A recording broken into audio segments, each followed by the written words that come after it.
자, 오늘 본문 보도록 하겠습니다. 마태복음 12장 28절부터 32절 말씀입니다. 28절 같이 읽고 시작하도록 하겠습니다. 시작.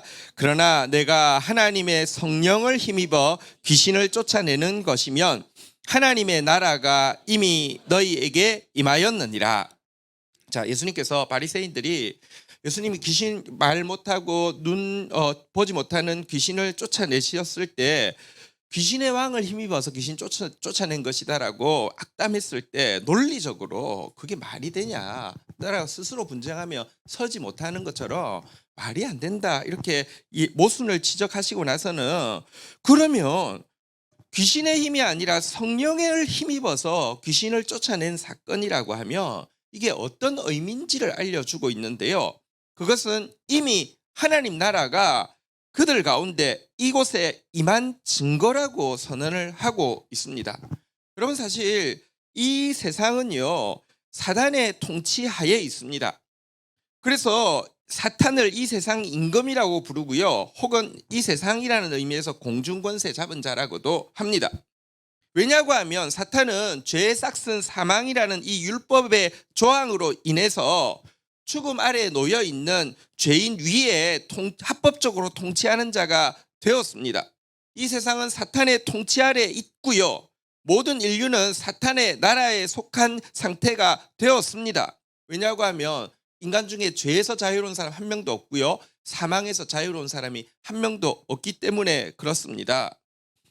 그런 사탄의 통치 영역인데, 명백히 이 세상이 사탄의 통치 영역인데 성령이 오셨고 성령에 의해서 귀신이 쫓겨나는 일이 있다는 것은 사단의 통치에 균열이 일어났다는 뜻이고요, 하나님의 통치가 그 균열 사이로 들어왔다는 뜻이고요, 하나님의 승리가 시작되었다는 뜻인데, 어차피 사단과 하나님의 싸움에서 싸움이 안 되기 때문에 여러분 지금 여기 초등학교에도 일진이 있다고 치십시다. 일진이 막 큰 소리 치는데 막 아직도 큰 소리 치고 있어요. 근데 문 열고 마동석이 딱 들어왔어요.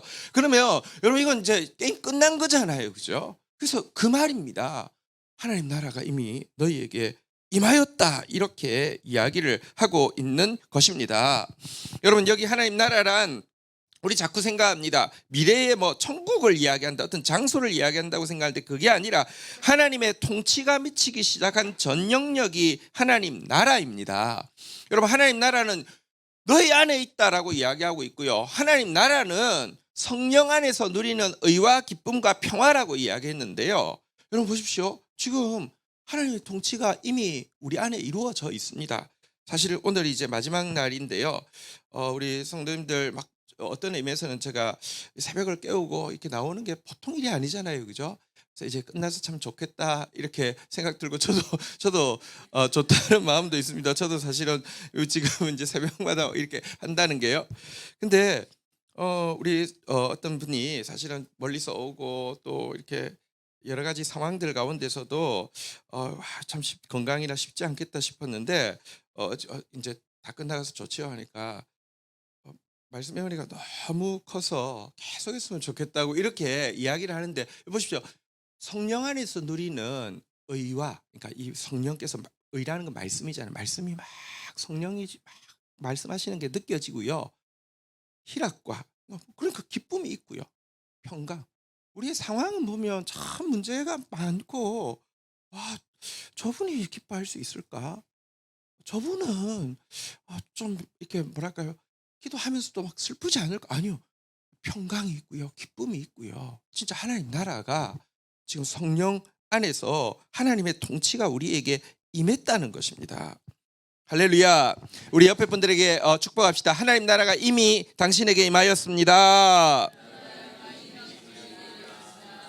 근데 또 거꾸로 이 땅을 보면요, 아직도 정말 공중권세 잡은 자의 영역 안에 있고 정말 사탄이 세상의 임금이구나, 이 사실이 이렇게 더 와닿습니다. 하나님 나라가 이미 임했다는 것이 마동석 왔는데도 얘가 막 여전히 큰 소리 치고 있는 것 같아요. 왜냐하면 이 세상을 보면 죄악은 여전히 가득하고요, 사단은 자유롭게 막 온갖 더러운 죄악의 역사를 행하고 있는 것처럼 보입니다. 하나님 나라가 임했다는 증거가 너무 약한 것처럼 보이지 않습니까? 그런데 하나님 나라가 이미 임했다고 하고 나서는요, 29절에 보면 하나님 나라가 이미 임한 확실한 증거를 제시하고 있습니다. 같이 읽도록 하겠습니다. 시작. 사람이 먼저 강한 자를 결박하지 않고서야 어떻게 그 강한 자의 집에 들어가 그 세간을 강탈하겠느냐? 결박한 후에야 그 집을 강탈하리라. 이게 무슨 말일까요? 사실 이 말씀은 예수님께서 보지 못하고 말하지 못하는 귀신 들린 자를 고쳐주고 나서 하신 말씀입니다. 그래서 여기서 강한 자란 그를 붙잡고 있던 귀신을 이야기하고요, 세간을 강탈했다고 했는데 이 세간은 그의 사탄의 통치 아래에 있던 그 영혼, 말하지 못하고 보지 못하는 그 영혼을 이야기합니다. 예수님은요, 이 세상의 임금이고 공중권세 잡은 사단이 쫓겨났다, 결박당했다는 것에 대한 가장 중요한 증거로 이 죄악된 세상에서 사탄의 세간, 다시 말하면 그의 지배 아래 있던 사람이 여러분 이렇게 건짐을 받고 있다는 것을 가장 확실한 하나님 나라가 임한 증거로 이야기를 하고 있습니다. 예를 들어 여러분, 엄마 아빠가 밖에서 일을 하고 있는데 급하게 전화가 왔습니다. 집에 불이 났다는 것입니다. 여러분, 그 안에 아기가 있습니다. 근데 여러분, 엄마 아빠가 막 도착했다는 확실한 증거가 무엇일까요? 그 전화를 받고 도착했다는 확실한 증거가 무엇일까요? 소방관이 말려도요, 뛰어 들어가서 아기를 건져 나온다고 하면 엄마 아빠가 도착한 확실한 증거가 되겠죠. 여전히 보면 막 집은 불타고 있는데도 아기를 건져낸다는 것은 엄마 아빠가 도착했다는 확실한 증거 아니겠냔 말입니다. 왜? 엄마 아빠에게 있어서 불타는 집보다 아기가 천배만배 귀하잖아요. 하나님께 있어서 한 영혼은 우주보다 귀하다라고 이야기하고 있는데 하나님이 개입했다, 하나님의 통치가 임했다는 증거가 무엇이냐? 여전히 세상은 사탄이 다스리는 것 같고 막 불을 불타는 것 같고 난리가 난 것처럼 보이지만 이런 세상 속에서도 영혼이 구원받고 있다는 것은 정말로 하나님께서 이 가운데 들어왔다는 확실한 증거가 아니냐, 이렇게 이야기하고 있는 것입니다. 여러분 한번 생각해 보십시오. 사실 영혼이 구원받고 있다는 것은 기적 중에서도 기적입니다. 인간은 모두 하나도 예외 없이 전적으로 타락한 존재입니다. 저도 전적으로 타락했고 여러분도 전적으로 타락했습니다. 게다가 사탄이 여전히 죄에 대해서는 힘이 있기 때문에 이 세상에, 여러분 하나님이 이 세상을 다스린다는 말도 맞습니다. 아까 마동석 들어왔다 그랬죠. 근데 사탄이 다스린다는 말도 맞습니다. 죄악 가운데서 지금 통치하고 있는 사단이 있는 영역에서 여러분 전적으로 타락한 인간이 구원받는다, 이건 정말 생각할 수 없는 일입니다. 멀리 생각할 필요도 없습니다. 여러분 자신을 생각해 보십시오. 나 자신을 생각해 봅니다. 나같이 약한 자가, 의지박약한 자가, 아니 약하기만 하면 그래도 희망이 있겠는데 열어보면 나 안에 얼마나 큰 악이 있는지 스스로 느끼게 됩니다. 그런데 내가 지금 부인할 수 없이 구원을 받았고 점점 구원을 이루어가고 있는 모습 생각할 때에 진짜 기적이다, 이런 생각을 안 할 수가 없습니다. 여러분, 이론적으로는 사람이 구원받는다는 게 불가능하지만 구원받은 백성이 이 죄악된 세상, 아니 그 각 개인의 상황을 보면 정말 벗어나올 수 없을 것 같은 그 상황에서 벗어나서 사단의 결박에서 풀려져서 살아나고 있다는 거, 이게 하나님 나라가 임했다는 확실한 증거라는 것입니다. 우리가 지금 품고 중보하는 영혼들이 있습니다. 사실은 그분들 중에서 가까울수록 너무 잘 알기 때문에 저 사람은 안 될 것 같아, 이런 생각이 듭니다.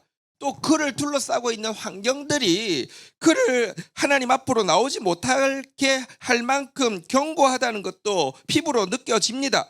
하지만 여러분, 우리가 정말 기도하고 나아갈 때에 그들이 사단의 소나기에 있던 그들을 노략물처럼 빼오는 기적을 하나님은 보게 하신다는 것입니다. 여러분, 기도의 사람 조지 뮬러가 가장 친한 친구 5이 있었다고 합니다. 그들을 회심시키게 하기 위해서 몸이 건강할 때든 몸이 아플 때든 집에 있을 때든 외부에 뭐 집회를 나간 때든 무조건 기도하겠다고 날마다 기도하겠다고 결단했다고 합니다. 18개월 만에 한 친구가 회심을 하게 되었고요. 5년 지나서 두 번째 친구가 회심하게 되었고요. 6년 지나서 세 번째 친구가 회심하게 되었는데 나머지 두 명이 남았는데 조지 뮬러가 임종할 때까지 52년 동안 날마다 빠지지 않고 그 친구들의 이름을 부르면서 기도했지만 결국 회심하지 않았다고 합니다. 그런데 그 중에 한 명이 조지 뮬러의 장례식에 찾아와서 회심을 하게 되었고요.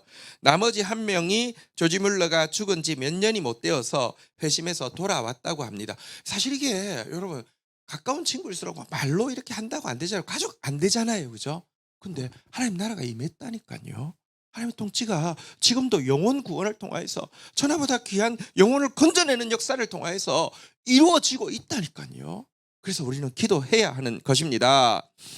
우리 지금 품고 있는 영혼들 위해서 오늘 더 간절히 기도하고 나가십시다. 그들을 향해서 선포하십시다. 한번 따라하겠습니다. 하나님 나라가 이미 임하였느니라. 자, 그리고 나서 30절에 예수님께서는 결단을 촉구하십니다. 같이 읽겠습니다. 시작. 나와 함께 아니하는 자는 나를 반대하는 자요, 나와 함께 모으지 아니하는 자는 해치는 자니라. 자, 예수님께서 귀신 축출의 영적인 의미를 정확하게 설명해 주고 나서 나와 함께 하는 자가 되라. 나와 함께 하는 자가 무엇입니까? 나와 함께 영혼을 건져내고 영혼을 모으는 자가 되라고 도전하는 것입니다. 나와 함께 하지 않고 기껏 건져내는 영혼들을 도리어 막 흩어버리는 자가 되는 것은 나를 반대하는 자다라고 이야기하면서 나를 반대하는 편에 설 것이냐, 나와 함께하는 편에 설 것이냐라고 그 자리에 있는 바리새인들과 또 무리들에게 결단을 촉구하고 있는 것입니다. 예수님은 지금 자기의 전부를 바쳐서 사실은 불 속에 뛰어 들어가서 아이를 건져내고 자기가 대신 불타듯이 이 죄와 사망의 권세, 죄의 싹슨 사망이라는 이 율법의 이 그 저주를 다 감당하시면서까지 건져내는데요. 그런데 그런 예수의 사역에 대해서 바알세불의 힘을 입어서 뭐 한다라고 모독하고, 그래서 그 앞에 나오르는 영혼을 나오지 못하도록 막고 있고 걸림돌이 되고 있고 기껏 건져낸 영혼마저도 실족시키려고 하고 있는 자들에 대해서 지금 당장 그 일을 내려놓으라고 이야기하고 있습니다. 여러분, 우리가 예수님과 함께 영혼을 살리는 자, 영혼을 모으는 자가 되어야지 교회 안에서도요 영혼을 실족시키는 자가 있다라고 이야기하죠. 절대 그래서는 안 됩니다. 마태복음 18장 6절에 보면 무엇이라고 예수님 이야기하십니까? 같이 한번 읽도록 하겠습니다. 시작. 누구든지 나를 믿는 이 작은 자 중 하나를 실족하게 하면 차라리 연자 맷돌을 그 목에 달려서 깊은 바다에 빠뜨려지는 것이 나으니라. 여러분, 어떻게든지 우리 사람 살리는 편에 설 수 있도록 정말 깨어 근신해야 할 것입니다. 그러면서 이제 결단을 촉구하고 나서는 무서운 경고로 예수님의 말씀을 마치고 있는데요. 31절 32절 교독하겠습니다. 그러므로 내가 너희에게 이르노니 사람에 대한 모든 죄와 모독은 사심을 얻되 성령을 모독하는 것은 사심을 얻지 못하겠고. 32절 같이 읽겠습니다. 시작. 또 누구든지 말로 인자를 거역하면 사심을 얻되 누구든지 말로 성령을 거역하면 이 세상과 오는 세상에서도 사심을 얻지 못하리라. 무서운 경고를 선언하십니다. 이 세상뿐 아니라 오는 세상에서도 절대로 용서받지 못하는 죄에 대해서 이야기하십니다. 여기 보니까 31절에 보니까 심지어 사람에 대한 모든 죄와 모독이 용서받을 수 있고 사람에게 잘못한 거, 심지어 사람의 아들로 오신 예수님을 향한 모든 죄와 거역하는 말도 용서받을 수 있다라고 이야기하고 계시죠. 사실 생각해 보면 여러분, 십자가에 처형하면서까지 조롱했던 그 십자가 아래에 있던 사람들도 예수님이 저들이 하는 일을 알지 못합니다 라고 하면서 용서하셨고요. 당신을 믿는 자들을 박해하던 사울을 찾아가셔서 사울아 사울아 내가 어찌하여 나를 핍박하느냐라고 하면서 그를 변화시키신 분이 예수님이십니다.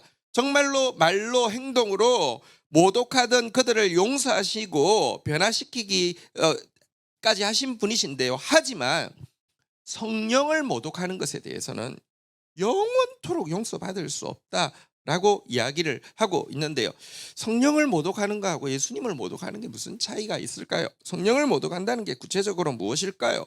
성령께서 하시는 가장 중요한 사역은요, 죄인에게 죄를 깨닫게 하는 것입니다. 제가 계속 이야기하지만 성령의라 여러분 죄를 깨닫게 하는 것이 성령의 가장 중요한 역사예요.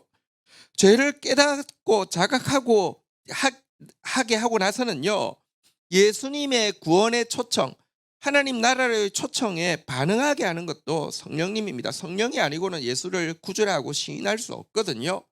그리고 성령께서는요, 구원받은 자 안에 진리를 계속 깨닫게 하심으로 하나님 닮은 온전한 모습으로 성숙해 갈 수 있도록 하시는 것이 성령이신데, 이 같은 성령의 역사를 조롱하고 모독하고 거역하게 되면요, 온전한 회개에 나아갈 수 없고 온전한 구원에 이를 수 있는 가능성이 차단되어지게 되지요.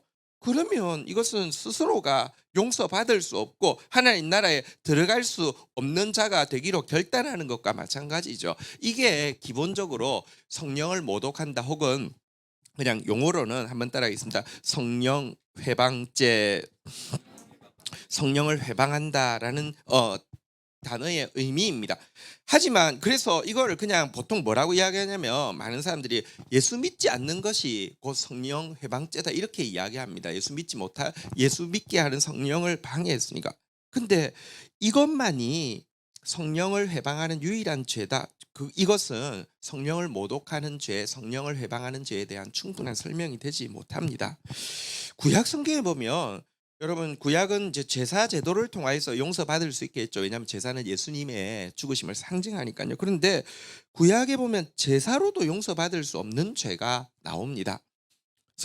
죄를 두 개로 나누고 있어요. 용서받을 수 있는 죄와 용서받을 수 없는 죄로 나누는데요. 용서받을 수 있는 죄란 두 가지인데요.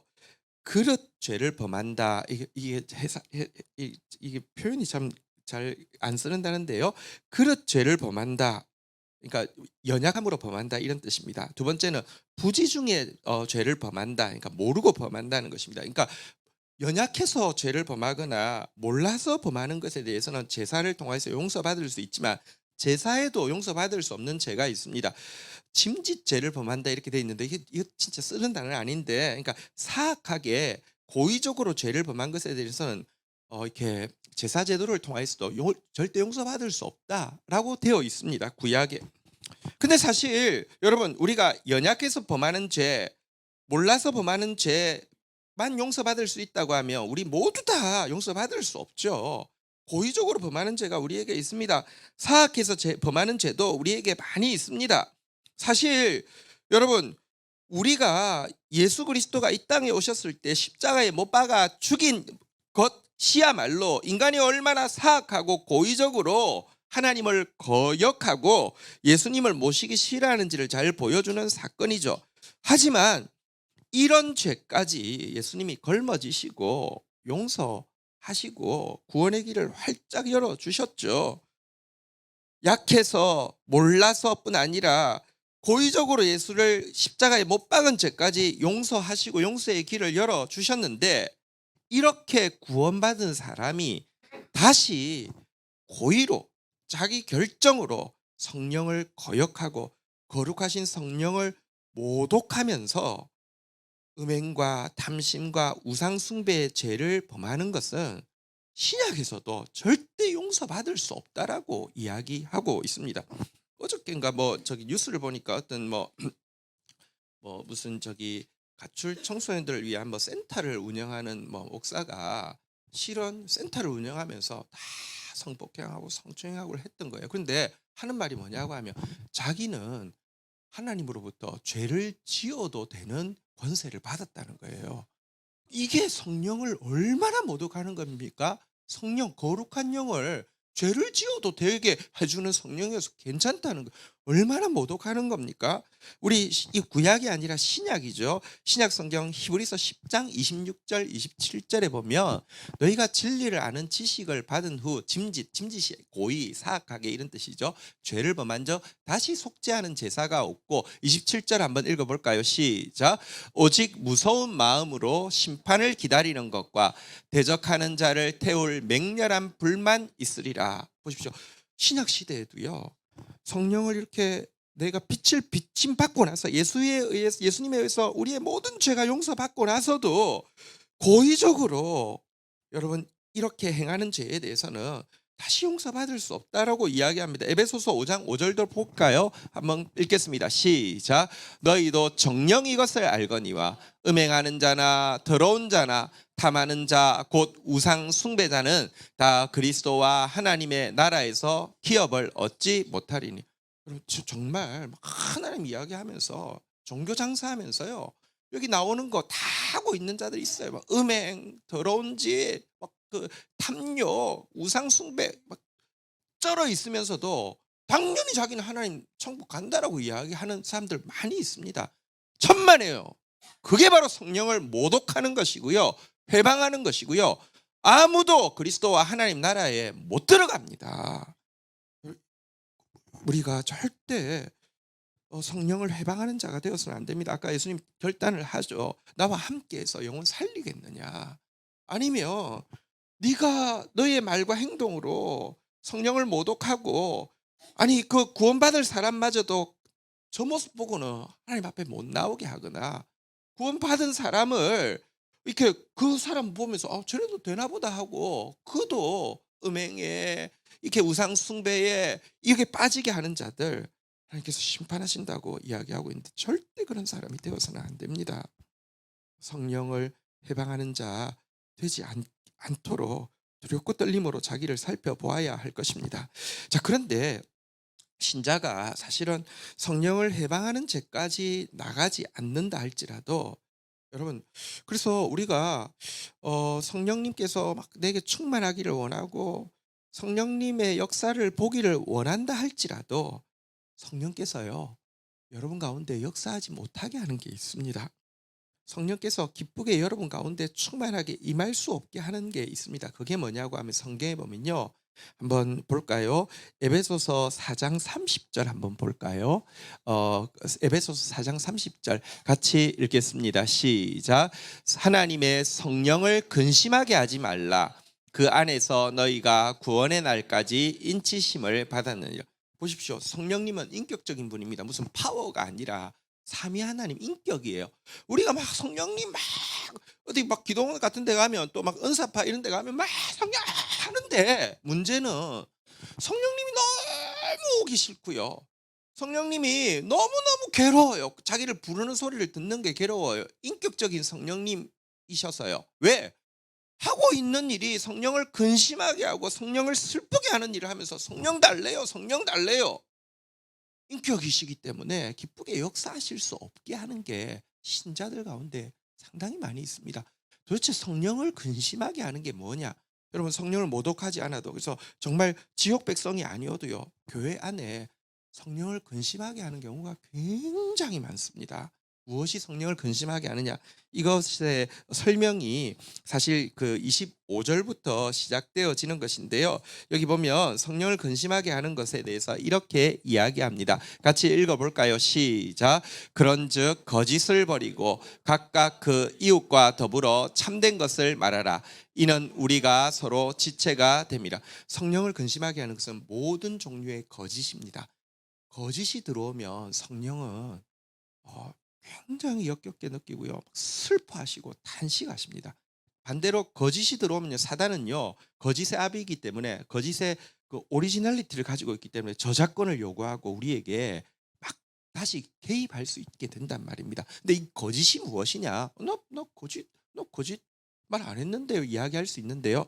거짓에 대해서 26절부터 보면 세 가지 거짓을 이야기하고 있는데요. 26, 27 교독하겠습니다. 분을 내어도 죄를 짓지 말며 해가 지도록 분을 품지 말며 27절 읽겠습니다. 시작. 첫 번째는 성격적인 거짓이 있습니다. 그게 뭐냐고 하면 분노인데요. 여러분 26절에 보는 바대로 분을 내어도라고 되어 있습니다. 내도 괜찮습니다. 그리스도인 분내도 괜찮습니다. 그런데요. 분을 내는데 잘못된 데에 대해서 분낼 줄 아는 게 불의에 대해서 이 분노할 줄 아는 게 그리스도인입니다. 그런데요. 이게 해가 지나도록 분을 계속 품고 이게 죄가 되게 하는 성격적으로 이 분노에 사로잡혀 있는 사람이 있어요. 그럼 자기는 의분이라고 생각하는데 사실은요. 사단에게 틈을 주는 것입니다. 내가 계속 분노에 사로잡혀 있는 것은요. 무언가 거짓이 들어와 있는 겁니다. 나는 옳고 저는 나쁘다는 이런 뭐 이렇게 거짓된 판단이 들어와 있거나 여러분들 그치지 않는 분노가 있다고 하면 이것은 거짓입니다. 여러분 성격에 들어와 있는 거짓입니다. 이것이 성령을 굉장히 슬프게 합니다. 분노의 사람이 아니라 온유의 사람이 되기를 부탁드립니다. 28절에 보면요. 소유에 대한 거짓이 있습니다. 도둑질이죠. 같이 읽겠습니다. 시작. 도둑질하는 자는 다시 도둑질하지 말고 돌이켜 가난한 자에게 구제할 수 있도록 자기 손으로 수고하고 선한 일을 하라. 사실 도둑질이란 말이 원어에는 거짓이라는 뜻이 아예 원어에는 담겨 있습니다. 도둑질이 거짓입니다. 나 도둑질 하지 않는데요. 성경에 보면 도둑질에 대해서 세 가지를 도둑질하고 이야기합니다. 내가 취할 만한 것 이상을 취하는 것, 불로소득을 취하는 것을 도둑질이라고 이야기합니다. 여러분들 땀 흘리지 않고 막 이렇게 일확천금을 노리는 거, 그거 도둑질이라고 성경이 이야기합니다. 그거 막 좋아하고 그거 쫓아가는 도둑질하는 사람 되지 마십시오. 취할 만한 거 이상을 소유하지 마십시오. 두 번째로 다른 사람의 정당한 권리를 무슨 뭐 거짓말을 통해서든지 완력을 통해서라든지 협박을 통해서든지 해서 침해하는 행위, 이것도 여러분 이 도둑질이라고 이야기하고 있습니다. 세 번째로 마땅히 써야 할 곳에 쓰지 않고 움켜쥐고 있는 것도 도둑질이라고 이야기하고 있습니다. 하나님 여러분에게 주신 것이 여러분만을 위해서가 아니라 컨베이어 벨트처럼 어딘가 흘려보내라고 하는데 어느 순간 콱 쥐기 시작하면 나는 내가 수고해서 이거 내 거니까 도둑질 아니라고 생각할지 모르는데 하나님은 보실 때 그 소유의 정체를 도둑질이라고 이야기한다는 것입니다. 이게 성령을 슬프시게 해요. 여러분 내가 막 뭔가 많이 가졌어요.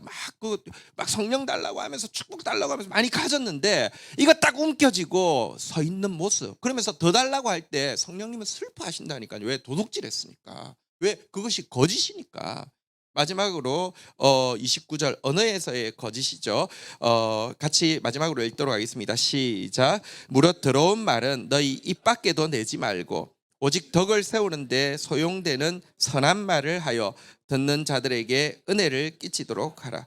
여러분 입을 통하여서 거짓말 나오거나 혹은 입을 통하여서 여러분 덕을 세우는데 소용되지 않는 말들 하는 거, 이게 사단이 개입해 있는 것이고요. 이게 성령을 너무 슬프게 한다라고 이야기합니다. 여러분의 말 한마디가 진짜 성령 충만하면 어떻게 되는 줄 아십니까? 정말 듣는 사람도 느끼지 못했어요. 별로 기분 나쁘지 않았어요. 몰라요. 근데 말한 사람은요. 성령이 충만하면 안다니까요.